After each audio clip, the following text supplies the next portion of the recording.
We're going to move to step 4. Made a searching and fearless moral inventory of ourselves.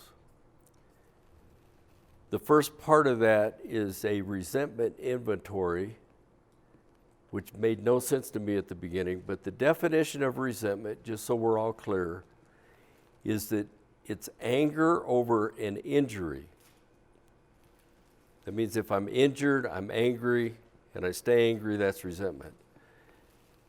The big book sums it up this way: we were sore, we were burned up. The reading for this starts on page 63 and goes through page 65.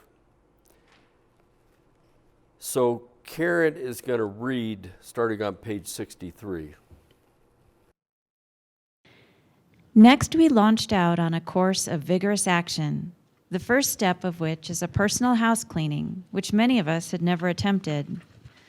Though our decision was a vital and crucial step, it could have little permanent effect unless at once followed by a strenuous effort to face and to be rid of the things in ourselves which had been blocking us. Our liquor was but a symptom, so we had to get down to causes and conditions. Therefore, we started upon a personal inventory. This was step 4. A business which takes no regular inventory usually goes broke. Taking a commercial inventory is a fact-finding and a fact-facing process.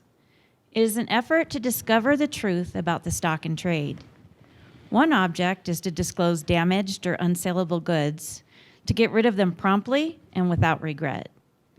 If the owner of the business is to be successful, he cannot fool himself about values. We did exactly the same thing with our lives. We took stock honestly. First, we searched out the flaws in our makeup which caused our failure.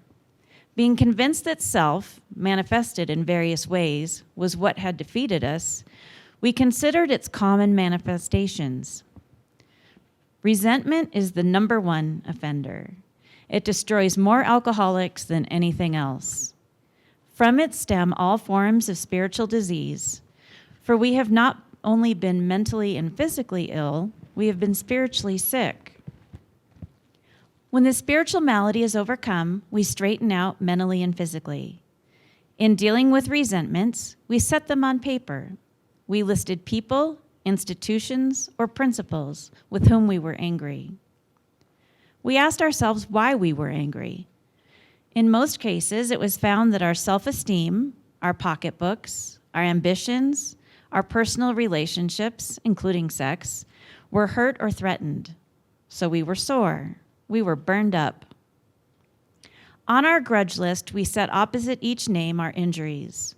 Was it our self-esteem, our security, our ambitions, our personal or sex relations which had been interfered with?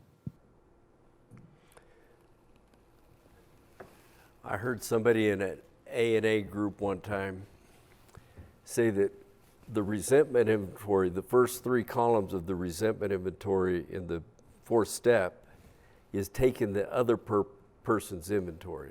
So it's easy.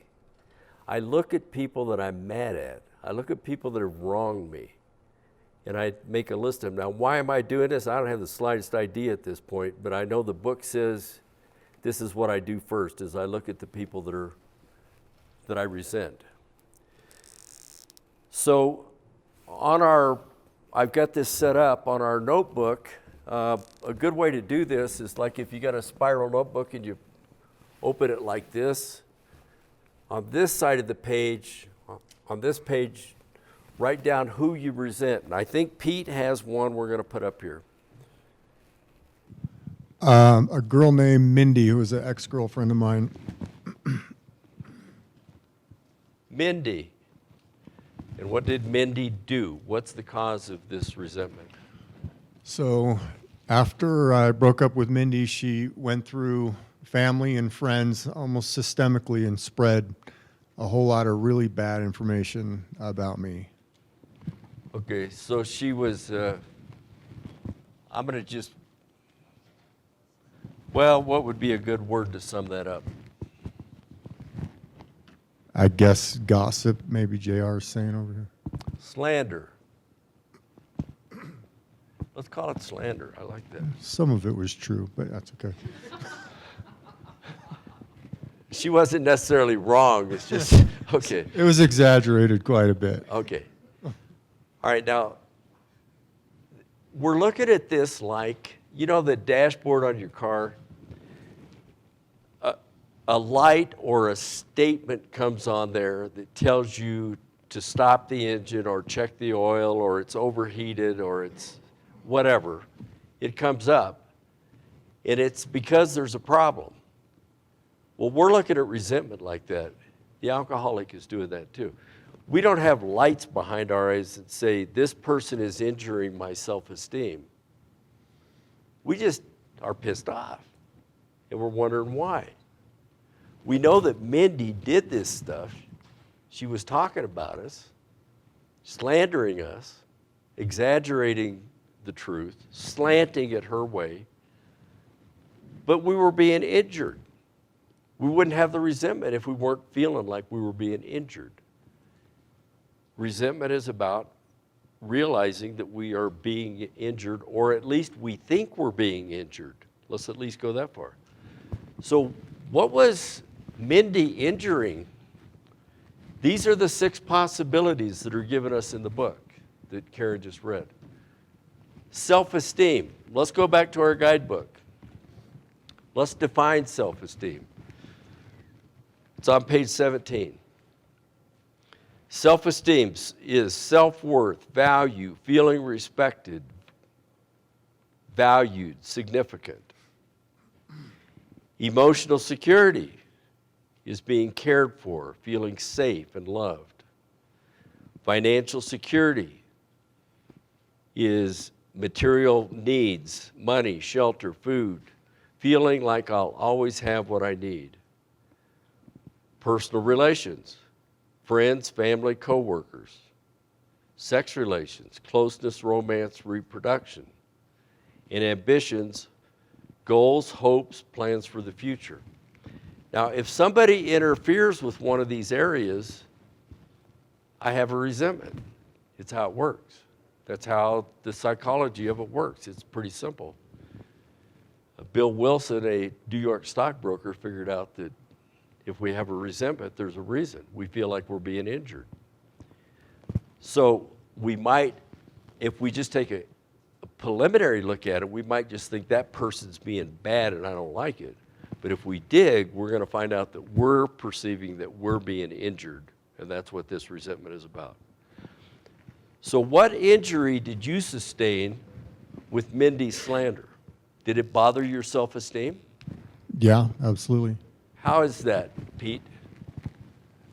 Well, I felt like a lot of people had a wrong opinion of me after that. And so, I mean, it says, feeling respected, valued, significant. I felt like she had changed a lot of people's opinion, and it affected my self-esteem. It made you look bad in their eyes. Is that right? Yeah. And you value your self-esteem based on what people think about you. Exactly. To some extent. Yeah. Okay. Right. All right. Did it affect your emotional security, your sense of peace and ease and feeling loved and cared for? Yeah. I felt that people, my family, for instance, my daughter, for one,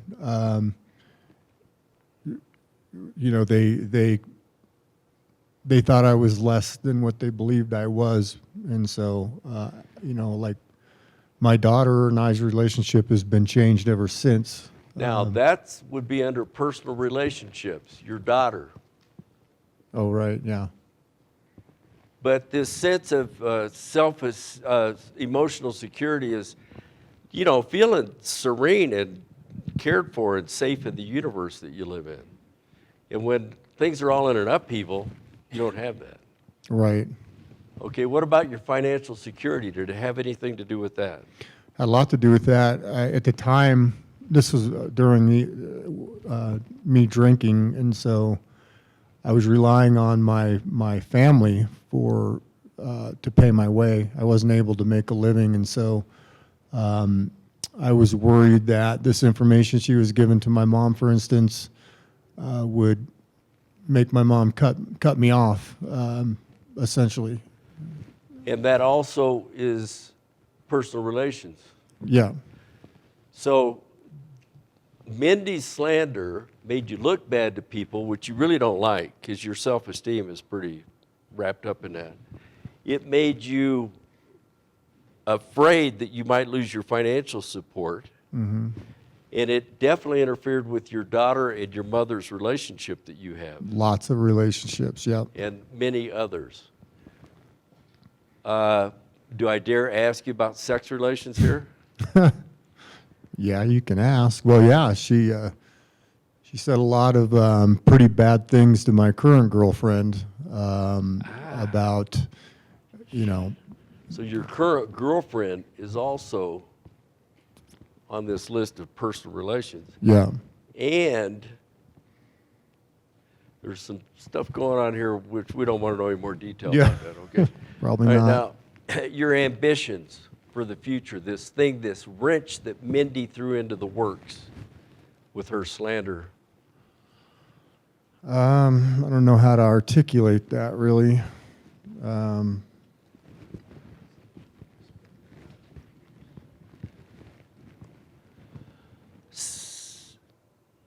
Hand that mic to him. He's going to answer your question for you. Well, anytime any of the above are affected, there's an ambition down below, and it's probably the most important thing to figure out. Yeah. So this ambition to be liked, accepted, and respected by my peers, Yeah. the ambition to be supported by the family, and the ambition to have good relationships with my family and be valued by them, all have been affected here. And to get laid. The ambition to have a relationship with my girlfriend Yeah. and have her appreciate me the way that, or see me in the light that I want her to see me in. Okay. Does that say it? Okay. All right, so this is all we're doing. This is the first 3 columns of the resentment inventory. That's it. I say you put one on a page and leave room to write. Just flip the page, put the next one on the next page. And in each case, write down the words. Now you could abbreviate it. I mean, we know what it means. You know, like this is SE and this is ES and this is financial security, personal relations, sex relations, and ambitions. But don't just, okay, Mindy talked bad about me. How did that affect me? No, go through the list. Ask yourself, did it affect my self-esteem? And put a few notes, a word or two there to define that. Did it affect my emotional security? A couple of words. And like JR said, when you get down to ambitions, yeah, my ambition to be liked by my peers is a big deal to me. My ambition to get along with my family and these people is a big deal to me. My ambition with my new girlfriend is a big deal to me. Okay? And that's all we do. We leave it at that. And leave this blank for now. This other side of this page, just leave it blank. We're going to come back to that next. All right, so let's take another one real quick, because it says it could be people, institutions, or principles. I think that Andrew has an institution. Institution I resent is insurance companies.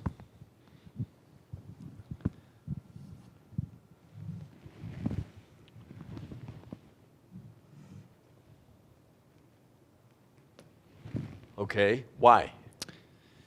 Because we pay, or I pay, and I pay, and I pay, and when it comes their turn to provide a service back to me, they find everything in their power to not hold up their end of the bargain.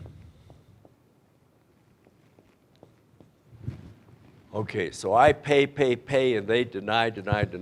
And I got 2 sides of this because, you know, as a consumer paying my insurance company, and then what I do for work, trying to fix cars, you know, having them tell me no constantly, you know, not doing what needs to be done, or I'm not paying for what needs to be done to repair this car correctly.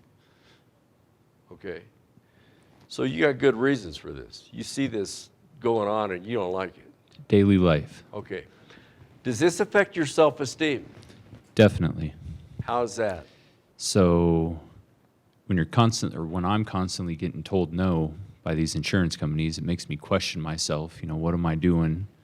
My value of myself. It's what I'm asking I for, really. question my own value of myself. Yep. Okay, what about your emotional security?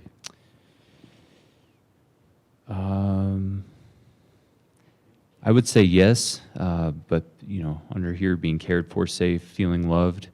I definitely don't feel loved when I'm getting told no by these people. Okay. Not everything fits with every resentment either. Yep, But it's a disturbance in your life at least. definitely. Okay. What about your financial security? Absolutely in the case of work, because money I'm not taking in, I have a boss to answer to, and that's how I also make a living. So things that are operations that are being performed on cars that aren't getting paid for. So it does Money out hurt the your door. income Yep. level. Yep. Okay. What about your personal relationships? Definitely with like individual adjusters that work for these insurance companies, they have a boss to answer to, so we'll definitely have personal relationships being affected, between me and these other adjusters personally. I got a boss to answer to, things I'm trying to get paid for, and they got somebody they got to answer to that they're trying to, not pay for certain things, or on both sides of that. So often we'll butt heads. Okay. Button heads with insurance adjusters. Yep. Sex relations. Nope. I hope not. Ambitions. Absolutely. So goals, of what my sales goals or our shop sales goals are, getting the guys what they deserve, to be paid for the job.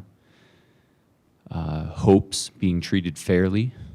My idea of fairly and theirs often differ. Okay. All right, so you get the idea? See, now, you could say, why am I doing this?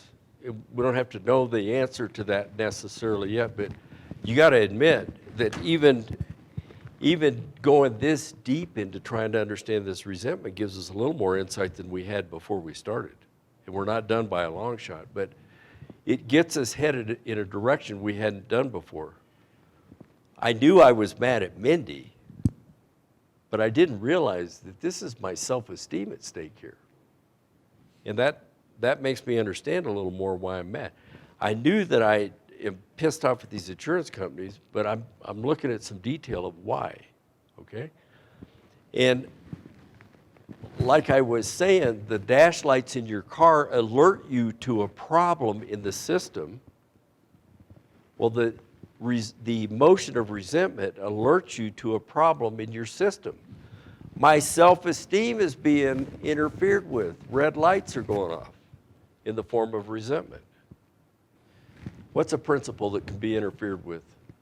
The principle of pain. The principle of pain. That's a principle? Yeah. It seems to be something that's part of our world, Okay. and that I have to figure out a way to live with.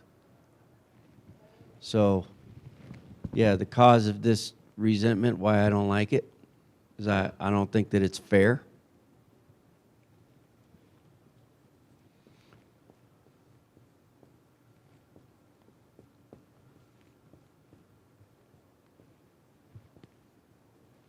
It happens and it doesn't seem fair. Right. Okay. Does that affect your self-esteem? Yeah, I think when it comes down to ultimately maybe my relationship with God, I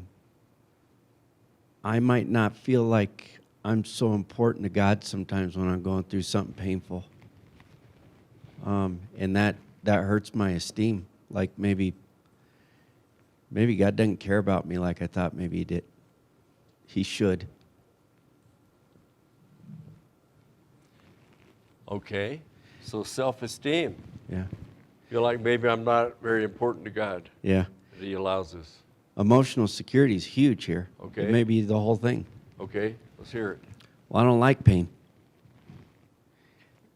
And it seems to be something that I continually have to come up against. So it's hard to relax when I've had trauma in my life around certain things. For instance, around children. Yes, And my phone rings in the middle of the night. yes, I don't feel very secure at that moment, no, especially when it says unidentified caller, yeah, meaning that it's the cops calling me. yeah. And they got one of my kids, and I'm not sure if they're going to tell me that a kid's dead, maybe. Yeah. Something like that. Yeah. That's emotional security. That's emotional security, for sure. Financial security. Oh, yeah. Yeah, you know, you got this game of life, right? So you spin that doggone dial, and next thing you know, you're landing on a space that you have to pay money that you didn't plan on having to pay. Things are expensive sometimes. Yeah, children, catastrophes.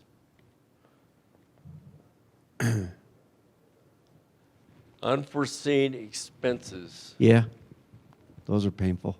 Personal relations. Does pain interfere with your personal relations? You know what? It does. Pain interferes with my personal relations because I'm sometimes protecting myself against the possible pain that's going to come out of a relationship I may not engage to the point that I otherwise would, because I'm afraid of the pain that's going to come out of it. Okay, so I'm too Fear. careful. You could put fear, yeah.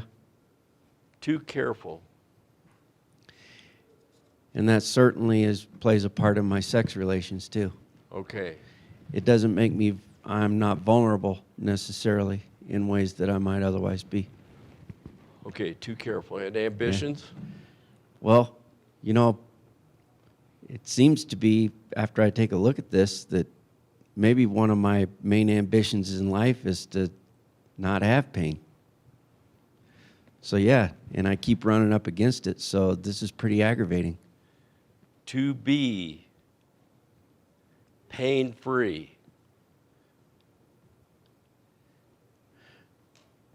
Is one of your ambitions, and it is really messed up by having pain.